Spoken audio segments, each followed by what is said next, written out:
Silky hair పొందడానికి మనం పెద్దగా ఖర్చు పెట్టే అవసరం లేదండి. ఇంట్లో బాగా పండిపోయిన అరటిపళ్ళు ఉంటే చాలు, ఎంత రఫ్గా ఉన్న జుట్టు అయినా సరే సిల్కీగా మారిపోతుంది. మనము ఈ అరటిపళ్ళు ఉపయోగించి మంచి హెయిర్ మాస్క్ని తయారు చేద్దాం రండి వీడియోలోకి. ఇక్కడైతే నేను బాగా పండిన అరటిపళ్ళని 3 తీసుకున్నానండి. వాటిని బాగా కడిగి తొక్కతో పాటే మనము ఈ మిక్సీ చేసుకోవాలండి. తొక్కతో పాటే వాడాలి. తొక్కలో కూడా చాలా, అరటిపండు తొక్కలో చాలా విటమిన్స్ ఉంటాయండి. అవి కూడా మన జుట్టుకి మంచి పోషణ అందిస్తాయి.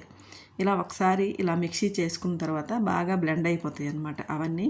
అందులో కొంచెం తీసి పక్కకు పెట్టుకుందాం. ఇది ఫేస్ కోసం.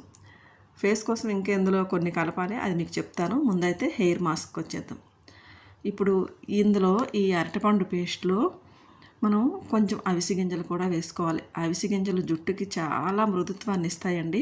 తర్వాత